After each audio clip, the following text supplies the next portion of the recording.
kuna shida sana. Tuko na shida kubwa sana. Mtoto amelala bila kukula chochote. But there is no house. Watoto kurandaranda hawaendi shule. So tunaona miaka ingine 10 ijao tutakuwa na uhalifu mingi, wakora watakuwa wengi. All in future. Matumizi yali ya juu ya miadarati. Hata bangi inauzwa na wanakula ile pesa. Changamoto sana ya vijana kuingia kwa miadarati ni ile kukosa kazi. Shida ni nyingi. Kampi yabo moto iko kwa kampi yetu.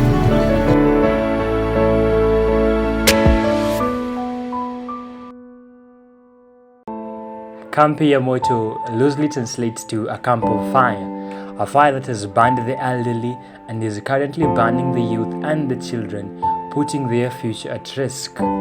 This fire takes various forms, including drug and substance abuse, child neglect, school truancy, leadership neglect, self-centeredness, and the lack of cooperation among those who are concerned. But first, where did the name Kampi ya Moto originate? People have varied thoughts of the origin of the name Kampi ya Moto. Some people say the name Kampi ya Moto originated from the white men who built houses for their railway laborers. Kuna msugine anaitwa Twanga hapa. Alikuwa amejengea watu yake afanyikazi manyumba hapo. The houses were made of makuti. Na manyumba ya wafanyikazi wa reli ilikuwa imejengwa na makuti. Where they made local brews for celebration. Sometimes they would make the local brews. At one time, fire broke out and workers from far away could see smoke. And where there is smoke, there is fire. Nyumba ikachomeka. Ikaanza kuteketea. Ilikuwa camp. Unaona hii wadi camp. It was a camp here. Wale walikuwa kule chini wakaona moshi. They asked among themselves, where is this smoke coming from? Wakaanza kuuliza ile moshi iko wapi? Tunaona. Mwingine akasema moto kwa kambi. Moto kwa kambi yao sasa hapa. Manyumba yao ilikuwa inachomeka. That is where the name came. Kampi yamo. Moto iko kwa kambi yetu. And that is where the name Kampi ya Moto originated. Some also think the name is as a result of the hot furious sun in the area. Iliitwa Kampi ya Moto sababu ilikuwa joto sana.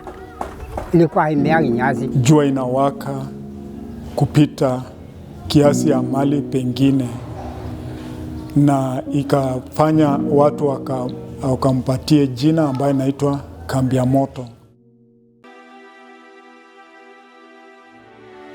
Being a residential area with a cosmopolitan population, Unajua hapa tuko kabila mingi. social challenges are inevitable, with the fundamental challenge being alcohol, illicit brews, drugs and substance abuse. Mostly ni pombe. Akikaa pale kwa pombe atatega hapo hivyo. Na hizi miadarati zingine. Kuta bangi na kukula hii inaitwa kubet, wanakula gani, kila kitu iko hapa.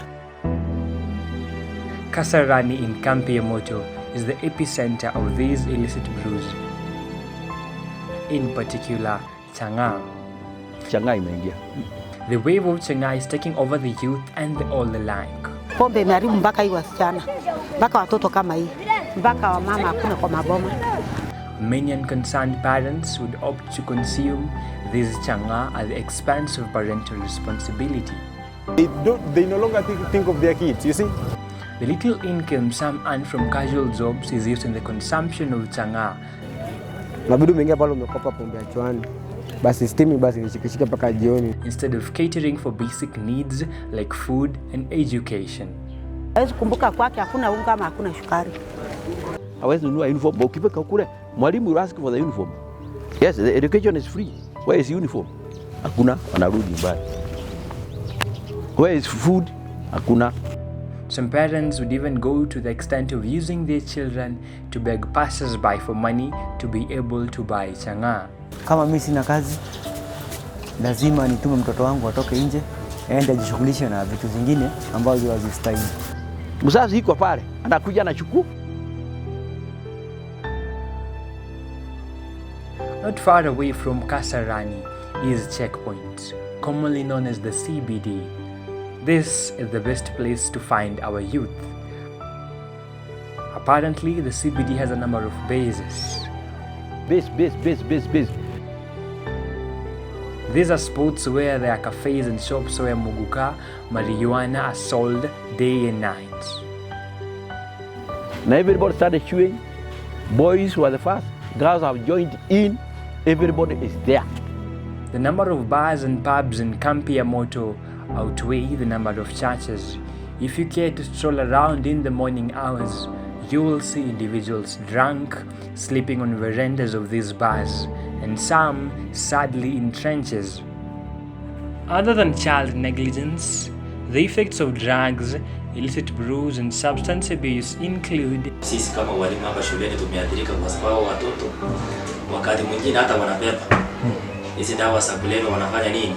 Unapata ya kwamba wanaleta shuleni hata wale wa chini. Increase in the number of school dropouts. Call the police, then immobilize those children back to school. Only for 2 days to get back, and they, even the parents do not want. They are not in for that.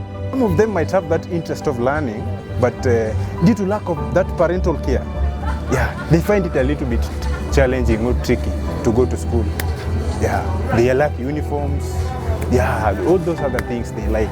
They lack the basic commodities. They are not getting those basic commodities, you see. That's why they can't go to school. So they are not educated. Cheap commercial sex. Nategemea maisha ile ya hii kazi ya prostitution ndio watoto wakule, na nisipofanya hivyo watoto wangu hawezi kula na siwezi lipa rent. Mpeleka mtu kwako umpata 100. And single motherhood. Ni single mother. Sisi kama single mother sua kabisa. Hiyo tu ndio mimi naweza tetea. Single mother tunahangaika hii place. Mimi single mother. In the event of drunkenness, women fall prey and become pregnant to men who are not planning on marrying them. Mtu anakuharibia maisha na anakuachanisha. They are not marrying, they are not being married. But the children are just around here. So shortly twingi tunaingia. In some occasions, where a woman gets a man to her house, some take advantage of their daughters. Na ndio unaona watoto wetu wanakuwa rape. Maybe umepeleka ule mwanaume kwako just because afford kunini kulipa room, ule mwanaume anarudi anageukia mtoto wako the next day.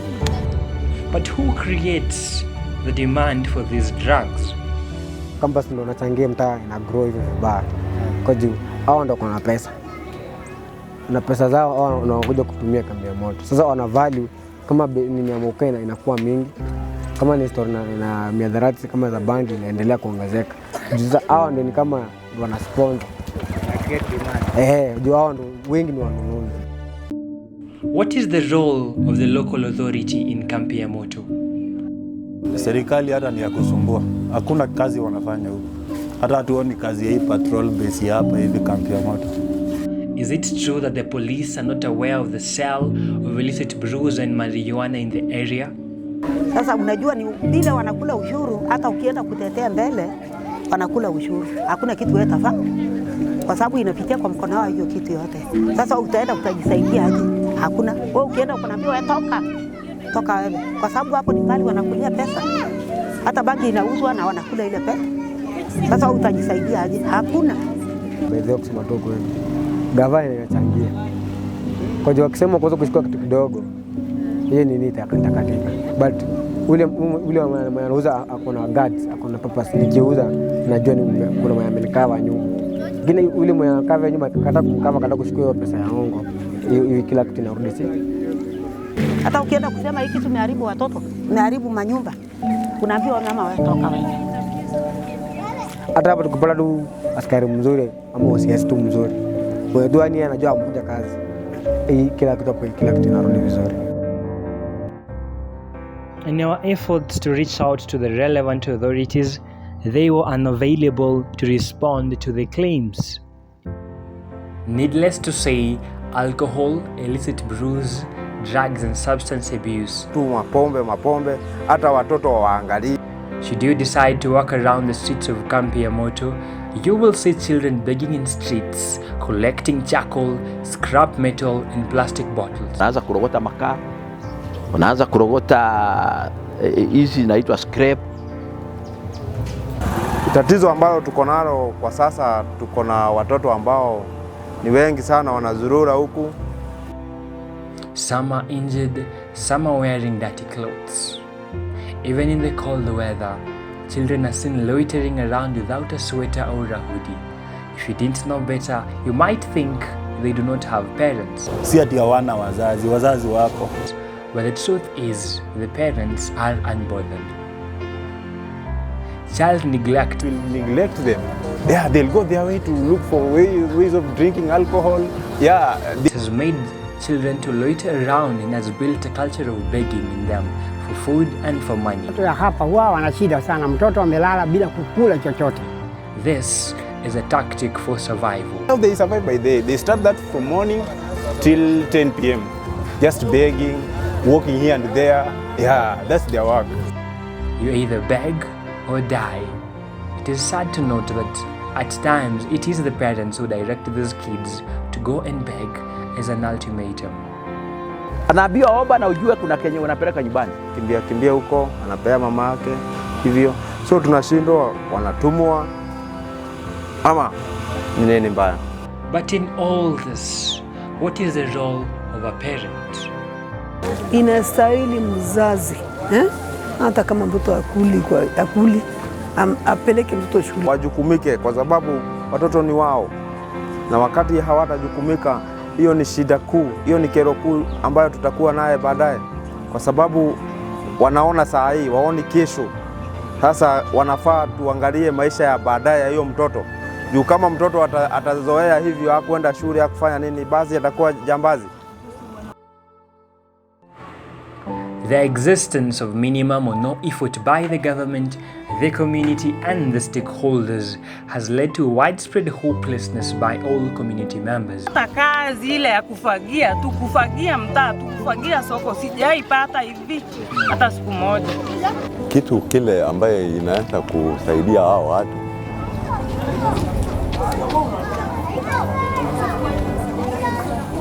sioni, kwa sababu the hopeless people are the youth. Hapa hivi sijui vile tutaamshana. However, a small minority thinks otherwise. There is some hope in the horizon. In the same line of essence, among the minority of thinkers, there are those who are actually trying to make a difference. A good example is the Watoto Kitchen and the Transnations Church, who try to provide meals for these children once in a while when they can. Mimi nilale njaa, lakini hawa watoto washibe. Wanakuja wanakunywa chai kwangu ndio waende shule. Sasa usa hii jaketi yangu nipige chakula watoto wakule. Due to inadequate funds, however, resources and support from other community members and the government, it makes their efforts quite unsustainable in the long run. Wakenya ni ngumu sana mtu kukutolea hata gorogoro moja ya mahindi. Akutolea gorogoro moja ni uongo. Superficial Hope community-based organization is among the few change makers who aim at finding obvious ways to sort out these challenges. Jim Herman Obino, the chairperson of Superficial Hope, is determined to see the change in the community. So we do believe as an organization, as Superficial Hope, if we keep pushing for this thing, we are going to eventually get help for this community. They believe something needs to be done, however little, because change will then be realized. There might not be a future if nothing is done. There is need for cooperation by the community members, churches, government and other stakeholders in bringing the much needed change to Kampi Moto. It's simply cooperation between the government, the law enforcement agencies and the members of the community. For how long will we watch our children drop out of school because of lack of food? For how long will we see our youth sinking into drugs and substance abuse? After what extent are we willing to shut these spots that sell illicit brews and marijuana? Can the rot in Kampi Moto be dealt with while we still can? This is a call for action to the community members, to the government, to the different stakeholders and well-wishers all around the globe to join efforts to save Kampi Moto.